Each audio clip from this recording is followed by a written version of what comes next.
Okay. Good morning, everybody. I'm going to be speaking about a topic today. I wasn't sure what was the right topic to speak about. I see he's not here, but on carpool, Yaakov Meir Schlesinger helped me come up with the right idea. He didn't exactly choose my topic, but he helped along the way to get me to where we're supposed to be. And what we're going to talk about is, you'll see people are handing out a chart. That chart is, you may not realize this, you think it's only Tu B'Shvat now, but I work at the CRC, and we're hard at work on Pesach at this point. And this chart, a bigger version of this chart, is going to be in the CRC's Pesach guide this year. Okay, there's going to be something new about Tevillas Keilim, and in there will be this chart with a whole. In the chart that you have, it has 49 things. That one has a little more of things, and a chart that tells you whether it needs Tevillas Keilim or not, and whether it needs a bracha. Now, of course, whenever we do a mitzvah, you make a bracha on it. So a thing that would need tefillah but not need a bracha means we're not sure does it need tefillah or not. So we do tefillah we want to be careful, we don't want to do the wrong thing, but we don't want to make a bracha because that might also be the wrong thing to make a bracha. So we sort of hedge our bets and we make tefillah without a bracha. Okay, but usually tefillah comes with a bracha, but once in a while not. Okay, so you can look at this list if you want to. You could pick through the ones that you think are right or which ones do or don't need tefillah or a bracha while we do it, and then as we go through, we'll work on the details of these ones. Now, you'll see that there's a column that says group. Okay, that column is not in the chart that's going to be in the Pesach guide. Okay, the Pesach guide is not going to have that column. And you'll see that they're lettered A through E. And the reason why they're lettered like that is because I'm going to be talking about 5 different halachas. And each one of those, A, B, C, D, and E, is going to relate to however many things that are in that group. Okay, so the A group is going to have 9 things in it. When I tell you the halacha A, you should then know the answer to those 9 items. Okay, so that's why they're in different groups like that. In the CRC Pesach guide, there's not groups like that. Okay, there's no groups like that, and nor are there numbers. But for yourselves, to help us work this through, that's why I put those groups over there like that. And one more thing is, before I get really into it, is that there are a number of questions that have to do with Tevillas Keilim that we're not going to talk about. Obviously, we can't talk about everything, and we have just a couple of minutes. But one big question is whether electrical appliances need to be titled. If something really needs to be titled, but it's not regular, it's electrical, and it would potentially get ruined if you stick it into the mitzvah, that's a question that we're not going to talk about. Okay, so I try to wipe off this list, anything like that. That's its own separate question, maybe for a different Sunday morning. Okay, not for today. Okay, that has its own toys that I bring in for that. Okay. So the first thing is we know that Tevillas Keilim is a mitzvah. That if a Jewish person buys something from someone who's not Jewish, or gets something that was once someone not Jewish is, he has to title it. Okay. The first halacha is the mitzvah of tefillah mid'oraisa is only on things that are made out of metal. Things that are made out of glass are chayvin tefillah midrabanan. But anything that's not metal or not glass is not chayvin tefillah. The only thing that you have to do tefillah on are those things that are made from metal and glass. Okay, so one of them that you see here, number 16, okay, is Corel. Okay, Corel, I put you in a piece of Corel. You've probably seen these kind of things, Corel. Okay, so Corel actually is made out of glass. Okay, this is a kind of glass. It doesn't look like regular glass, but it really is. It's called Corel, for your curiosity, because the word comes from the word core, because it's really made of 2 layers of glass, and that gives it some kind of fancy special properties. But it has a core of one glass, and then another layer of a different glass gives it all kinds of fancy special properties. But basically, it's a piece of glass. Okay, so Corel is glass, and like every other glass, it needs to be toivel. So glass and metal things. The first rule is the only things that chayv tefillah are glass or metal.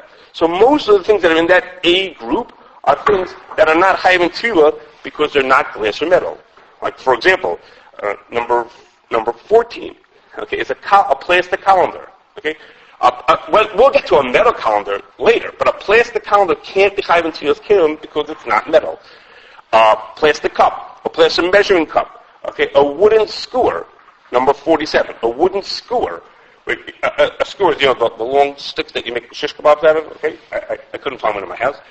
So a skewer, okay, it's wood. Okay, if it's wood, it can't be chayiv in Tevillas Keilim. If it would be metal, it would be chayiv. We'll get to that, but it would potentially be chayiv in Tevillas Keilim. But wood, for sure, cannot be chayiv in Tevillas Keilim. Coffee mug. Okay, this is a coffee mug. Okay, this is like a regular mug. Okay, mugs are made out of Kashrus. They're made out of ceramic, which is to say, it's a really pretty one. Okay, just to say is you take a piece of clay and you put it into an oven, into a very hot oven, and all kinds of things happen to it, and it's called ceramic or Kashrus, and it doesn't need tefillah. It's not metal and it's not glass, and it doesn't need tefillah. We'll get back to it in a second. That was number 12. And a cork. Okay, cork is something that grows in the ground. It's for sure, whatever it is, it's not important, but it's for sure is it metal or glass, and it doesn't need to be touched.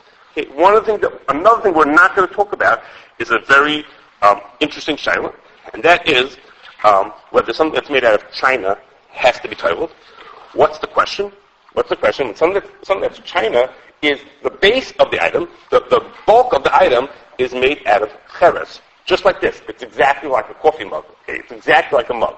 But the difference is they put a layer of glass on top of it. Okay? I didn't have those in my house. Those unfortunately couldn't bring them for you. But if you look at a broken piece of china, you'll see that it's Kashrus. The base is Kashrus. Kashrus doesn't need to be titled, but it's covered on all sides by a layer of glass. Of course, glass does need to be titled. So the Gemara has a shiloh. What's the din about something like that? If you have something that the base of it is made out of something that doesn't need to be titled, but it's covered with something that does need to be titled. Okay, the Gemara has a shiloh about that. Okay, and what the actual din is in that case is its own separate question. One day we can maybe talk about that. Many people, like myself, title it without a bracha. It's a question what the right din about that is. The Gemara talks about the case, or something very similar to that. Okay, so we're finished with all the things in the A group. Okay. Everybody still here? Any questions? A metal cup? You do need to title. Where's a metal cup? Let's see what number that is. I don't need to see a metal cup. What number is it?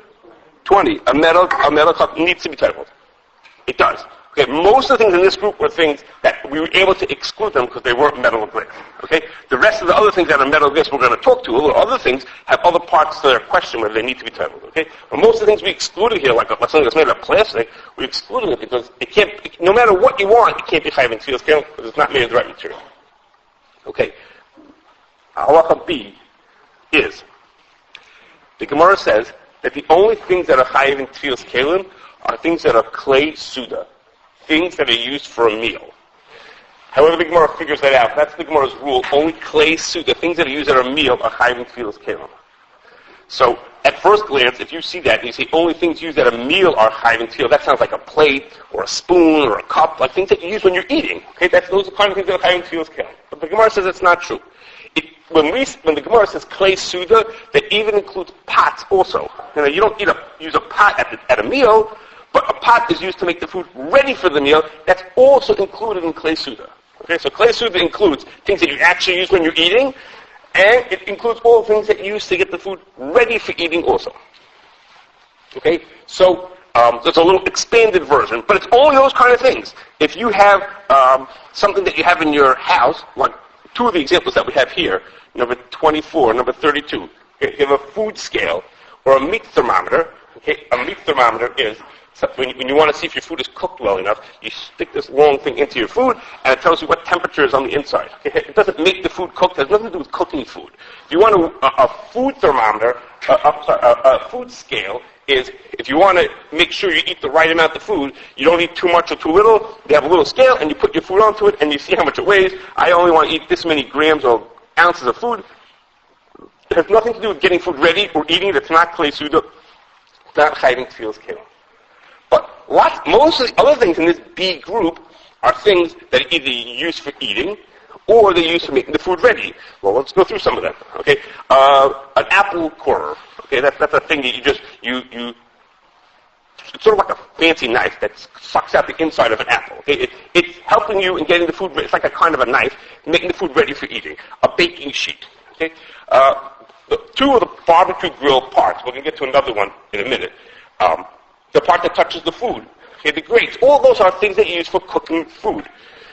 A corn holder, a metal colander, an egg slicer, kiddush cup, melon bowl, all of these things that I have here, all these things that are listed here in this B group, just about all of them are things that are used for making food ready for eating. Okay, an urn, number 49, the very last one, an urn. Okay, it cooks up water. Okay, actually an urn is actually talked about in the Gemara. One of the Gemara says a regular pot or an urn for heating up water. Those are all Chayim and Tevillas Keilim. We're not going to talk about, another thing we're going to not talk about is, there's a Shaila Poskim, what happens if something's a storage container? Okay? It's not meant for cooking food, and it's not meant for eating food, but it's a storage container. Is that Chayim and Tevillas Keilim? Okay? Another thing we're not going to talk about. Okay? So most of the things in the B were Chayim and Tevillas Keilim, and if they're Chayim, then they're Chayim with the bracha also. Okay? Most of the things in the B group. Our exceptions were the food scale and the meat thermometer. Those are both, don't do anything for the Suda. Those are not Chayim and Tevillas Keilim. Any questions? We'll move on to C. Okay. The C group. Now, yes, go ahead. Pizza cutter. You know, a pizza cutter, I couldn't find one in my house. I meant to bring it. It's a wheel. You just roll around. So it's a fancy knife.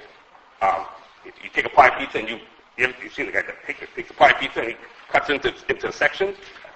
So it's a fancy knife. It cuts the food to make it ready for you to eat. Yes. Appeal. Okay. Appeal.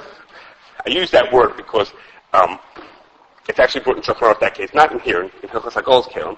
Appeal is the thing that it's like a spatula that you flip things over with. It's part of cooking food. So if it's metal, it's Chayim and Tevillas Keilim. Right? Is that on here? Yeah. If it's metal, it's Chayim and Tevillas Keilim. It's number 36. If it would have been plastic, which a lot of people have plastic, if it would be plastic, it wouldn't be because plastic can't be Chayim and Tevillas Keilim. But if it was metal, then it would be Chayim and Tevillas Keilim. Yes. Aluminum, that's a really good question. We're not going to talk about it today, but for our purposes, we'll say yes. It's all metals are Chayim and Tevillas Keilim. Okay? The Shulchan Aruch actually says metal. The pasuk doesn't say that. Anybody know what the pasuk says? Bakari? Where's Mr. Halper? What's the pasuk? What's the pasuk say? The pasuk of Tevillas Keilim says, es hazov, es hakesef, es hakosef, es habedil, I forgot the rest of the pasuk. Okay, anyhow, the pasuk says, list off a bunch of metals. Okay, so the pasuk says, yes. But we take it to mean all metals, yes. Yes. Yes, crystal is glass. I didn't list anything crystal here, but yes, crystal is glass. Okay. They're all chayim and bracha. Yes, even if it's only chayim and drabanan, like glass, it's chayim, you make a bracha for that. The only time we don't make a bracha is if there's going to be something that's a suffix. We're not sure if you're chayim in tefillah or not. Then you say, let's do tefillah because we want to make sure we did the mitzvah. But wait a second, but let's not make a bracha because you don't want to maybe do the wrong thing by that. Yes, what was the question? Again? Yes. The barbecue grill, the grate, is chayim in tefillah, and the tools that are used for handling the food are chayim in tefillah. But we didn't get to the cover yet. We're going to talk about the cover soon. Yes. Pans? What do you mean pan? A disposable pan. Okay, I didn't write down on the list, but no, I forgot. I should mention that's a separate question. Another thing we're not going to talk about is disposable pans. Okay, disposable pans are not chayim in tefillah for a separate reason. They're aluminum. Maybe that was the person meant when he asked the question. Aluminum really is chayim in tefillah. It's metal, but disposables are not chayim in tefillah. Right? That's not on here. I'm sorry. Okay. Okay. Now, yes. Excuse me?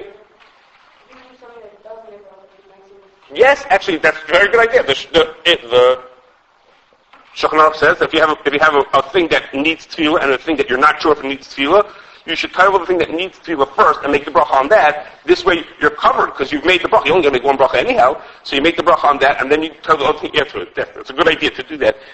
This way, you know you've made a bracha no matter what. Okay, we're up to halacha, what we call halacha C, and that is like this. I told you in B that only clay suda need to have tefillah. Things that you cook with or things that you eat with. So the machlok is about the following, about a sakan shel shchita. A sakan shel shchita is the knife that you shecht with. That knife, it helps make the food ready, because if you don't shecht the animal, you're not allowed to eat it. But when you finish shechting, the animal's not ready to eat either. because you still have to cook it. So the shayla is like this. When you have something that helps making the food ready, but when you're finished, the food is not ready to eat yet. Okay, if I cook cholent, then when I finish cooking it, the food is ready to eat. So that pot needs to be toiveled. But when I use a sakon shashchita, that knife, when I finish doing what it has to do, the food is not ready to eat yet. So there's a machlokes whether that's chayv in tefillah or not. The Shulchan Aruch says it's not chayv in tefillah. Shulchan Aruch says if you have a sakon shashchita, something that helps food get ready, but when you finish with it, the food is not yet ready to eat, the Shulchan Aruch says you don't have to do tefillah. The Ramah, we're Ashkenazim, we follow the Ramah. The Ramah says, toiv l'toivle b'loy bracha. It's a good idea to toivel it, but not to make a bracha on it. Okay, so the Ramah says, a little bit it's worth it to be machmer for that shita, and say you should toivel that thing without a bracha. Okay, I'm not finished yet. Then, a few words later, the Ramah says another thing. Does anybody here know what a redler is? Okay, you can think back, you're probably in elementary school, you went to the matzah bakery. Okay, so in a matzah bakery, after you knead the dough, and you roll out the dough, you roll out the dough to make to make your matzahs. And the last thing that happens before they get it into the oven is they roll over it with a special rolling pin that has spikes in it that makes holes in the matzah. Right? Your matzah has holes in it, and the reason why, just for curiosity, the reason why you make those holes in it is it prevents it from becoming chametz, because otherwise it would fluff up. So you make holes in it. Every matzah you ever had has holes in it. So you roll it over with this thing, it's called a redler. Then you roll over the matzah with this thing with these spikes in it, and it makes holes all over the matzah. Now when you finish rolling over it, is the dough ready to eat if you did that? No, of course not. It still has to be baked. So the Ramah says that a redler does not need to be toiveled. Okay, now, so the Taz says, wait a second. What's the difference between a redler and a sakon shashchita? A sakon shashchita helps make the food ready to eat, but the food is not ready is not finished. When you're finished using the sakon shashchita, you can't eat. You have to still cook it. Okay, the same thing by the redler. When you finish rolling it, after you finish rolling it, poking all the holes in your matzah in the dough, you can't eat it. You still have to bake it. So the Taz says, you know what? The Rambam really holds you should toivel it with a bracha also. Okay? That's what the Taz says. The Taz says the redler needs to be toiveled. Why did Rambam say it? He said, you know what he said a minute ago. You probably understand what he's trying to say. And the Shach says a different answer. Okay, which is the answer that we follow. The Shach says there's a difference. Can anyone here think what's the difference between the redler that makes holes in the dough and the sakon shashchita, the knife used for shchita? Both of them help the food get more ready to eat. But when you're finished, they still need cooking afterwards. So what's the difference? Think of a reason. Why should it be that a sakon shashchita you would toivel, but a redler you would not toivel?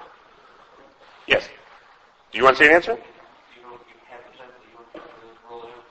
You have to shecht it, but you don't have to roll it. And therefore, why?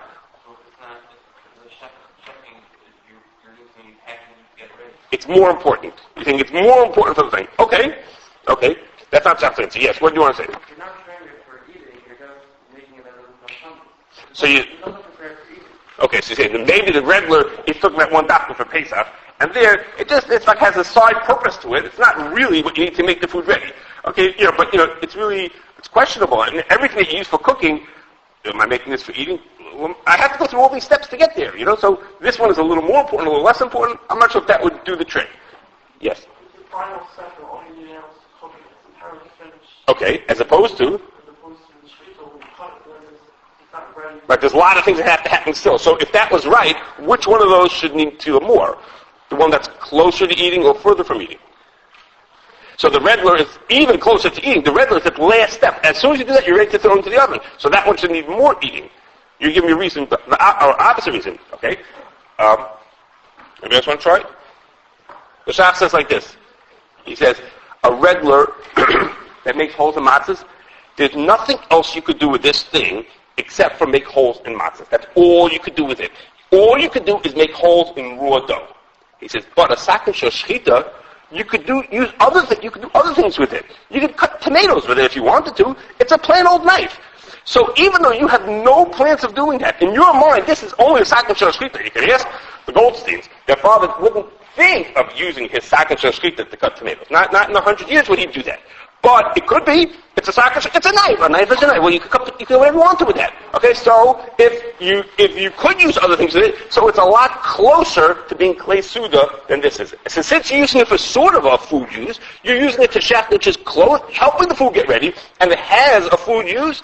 Therefore, that's what the Rambam says in Chayim Tzilah. But the regular has no other use at all. Okay, so we're going to have. Hold on a second. So we're going to have now three types of things in this group C. We're going to have three types of things. One is you actually use it with food that's ready for eating. The opposite extreme is going to be there's no way in the world you could use this thing for food. There's nothing you could do that would make it with meal-ready food. And then the middle case, which is you don't want to use it for meal-ready food, but it could be. Okay, so let's go through them, and we'll take questions then. Okay, the first is there are certain ones, there are two cases here in my group C that are you use it with actual food that's ready to eat. And they are number 26, an ice cream scooper. Okay, when you use an ice cream scooper, you scoop it out, it's ready to go. The food is ready to eat once you finish with it. Or a carrot peeler, number 37. Okay, you peel when you finish peeling the carrot, it's ready to eat. You don't have to do anything else. You're ready to eat it. Okay, you can use it. But now, let's look at the middle group. Okay, the middle group, we have a couple of items in the middle group where your plan is to use it not with food that's ready to eat. But if you wanted to, you could change your mind that you could use it for food that's ready to eat. That is, number 6, a butcher's knife. Okay, butchers cut raw meat, almost like a sack shechita. They just use it to cut raw meat. It's not ready to eat yet. But if they wanted to, they could switch it around and cut cooked meat also. Okay, so that is the according to the way we understood the shach. According to the Ramah, you toivel it, but you don't make a bracha. Okay, you do toivel it. Toivel, but why bracha? You don't make a bracha on those. Okay. I'm going to skip. A grater, number 25. Okay, most people use a grater for, well, at least that's what people used to use a grater for, is to grind up potatoes to make potato kernel. Okay? When you finish grinding potatoes, you can't eat them. So they're not ready to eat when you finish grinding. But you could grind other things. You could grind grain, you can grind horseradish, and that's ready to eat. Okay? You have a measuring cup. Number 30, a measuring cup. What do you do with a measuring cup? You measure flour and oil. Those are not ready to eat when you're finished with them. But you can also use it to measure things like sugar, okay, which is ready to eat when you're finished. Okay? Or how about a potato peeler? Okay, you have in your house a peeler that's just for potatoes. Okay? You might not have it in your house, but a caterer might have a peeler just for potatoes. So potatoes are not ready to eat. But you could peel other things that also. Okay, so now two cases that I didn't do yet. One is a cookie cutter. Okay. These are cookie cutters. Okay, what do you do with a cookie cutter? Okay, the typical thing you do with a cookie cutter is you cut out shapes of dough so that when you bake it, instead of having just a plain cookie, you have a cookie that looks like a flower, or has a hole in the middle of it, or this one makes it look like I don't know what this is called, but whatever this is called. Okay, you can make different shapes out of it. Okay, so most of the time the typical use for a cookie cutter is to cut raw dough, and when you finish cutting with it, you can't eat the food. But there is a use for it that you could use it with cooked food also. I found out, I didn't know this, but I found out that there are people who take actual finished pieces of cake and they cut shapes out of it also. Okay, they take a finished chocolate cake and you cut a shape like this, and all of a sudden you'll have one that looks like a donut. Okay, well, sort of. If you cut it out with this shape, okay, or a flower that you cut it with this shape. So since it could be used with finished food, so we toivel it, but we don't make a bracha. And the same thing is. This is a chicken scissor, a poultry shears, if you want to call them fancy word. Okay. Now, this looks like a regular scissors. Okay, but it's not. This scissor is meant for cutting food, and the typical use that people have is for cutting raw meat and fish with it. You want to cut it to a certain size or whatever you want to. You snip it, and it does a really great job. And so, most of the use that it has is for food that's not fit for eating. When you finish cutting it, it's not ready to eat. However, you could also use it. Another use for this is if you're making a salad and you want your vegetables to be very small. Think of like kind of small scallions, or even some people want putting cold cuts into a salad that they want to cut into very tiny pieces. So you could sit there with a knife, or you could snip with a scissors. So it has a use of, and those things when you finish cutting them are ready to eat. So the chicken scissors, even though you're never going to use it you don't have any plans of using it with food that's going to be ready to eat. You toivel it, you don't make a bracha. If you plan on using it like that, if you're going to use it in a way that's going to be with food that's ready to eat, then you do make a bracha. Because then for you, it's regular klei suda. But if you're like most people that are just going to cut up raw food with it, toivel bracha.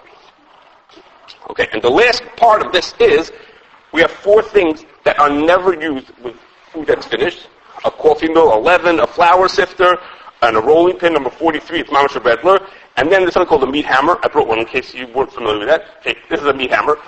A meat hammer is, if you think about it, if you have a piece, it's usually used for a piece of meat, piece of schnitzel, and it's too thick, you hammer it, okay, and that basically flattens it out. The point is it spreads it thinner. Instead of being a thick piece that's this big, it's a thin piece that's that big.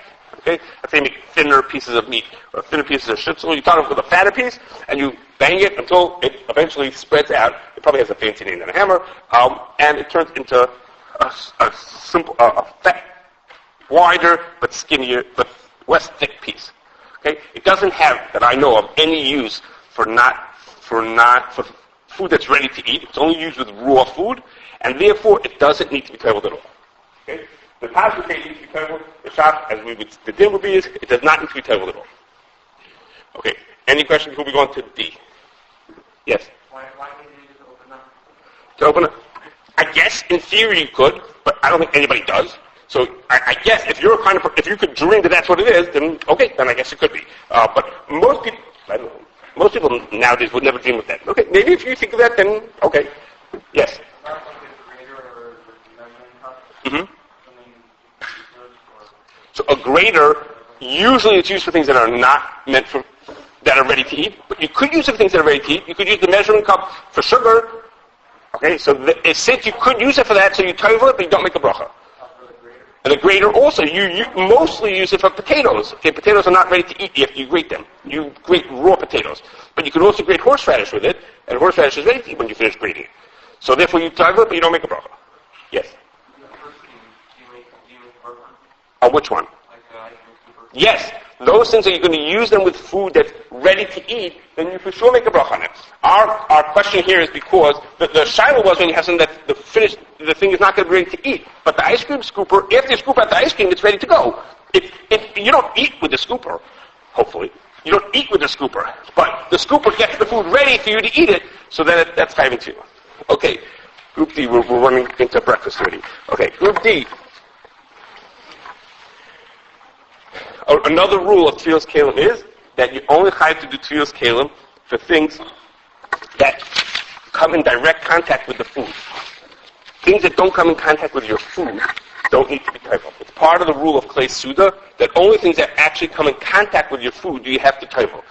So just about everything that's in this Group D, not everything, there's one exception, just about everything in this Group D are things that don't come in contact with your food. A can opener, or a corkscrew, or a cover of a cake tray, okay, or the cover of your barbecue, or a napkin ring, or a pot, or a stovetop grate. Okay, the grate on your stovetop, doesn't touch food, it touches the pot. It never touches the food itself. So things that don't touch the food are not considered, within the rule of klei suda, those are not considered to be klei suda. They don't touch food. They're not chayvin Tevillas Keilim at all. Okay, there's one exception in this group. There's 9 of them, I think, in this group. There's one exception. Okay, I forgot. The pet food dish. Also, that's not considered to be food for people. Not chayvin Tevillas Keilim. Okay, what the exception in this case is, of these 9 is, a pot cover, number 42. They say, wait a second, pot cover? Pot covers don't touch food. It's a cover. It's not supposed to touch the food. How's it different? How's a pot cover different than the cover of your barbecue? Anybody want to see if they can figure that out? What's a pot cover? You chayvin Tevillah, you make a bracha on it. Shulchan Aruch says, make a bracha on it. Yes. The steam, very good. When you cook in a pot, there's a lot of steam that goes up. Not even just a little, it's a significant amount of steam that goes up. So it's as if the food is touching the cover. Most of the food stays in the bottom, but the top of the pot, the inside of the pot cover is touching so much steam to it, it's as if it's touching the food. Now in a barbecue, there's very little vapor that comes up. That doesn't count. Okay, the cover of the barbecue doesn't have to be toiveled, but the cover of a pot needs to be toiveled and needs to toivel the bracha. It's considered as if it touches food. Okay, and then the last thing we have to do, number E, there's only 3 cases in that. It's an extension of D, and that is like this. What happens if you have something that doesn't exactly touch the food, but it sort of touches the food. Okay, we have a cake tray. On this cake tray, now some people use a cake tray. They would never put the cake right onto it. They always put a plate onto the cake tray. Okay, those people don't need to tevel their cake tray. But what happens if you put just a doily? It looks like a very pretty just piece of paper that sits on there, and the cake sits on it. It's something disposable that goes. The cake tray is, let's say, made out of glass, but you put on top of it this piece of paper, sort of like a piece of paper that's disposable, that you put on top of it to make it look pretty, or maybe keep it a little clean, and you put it on top of there.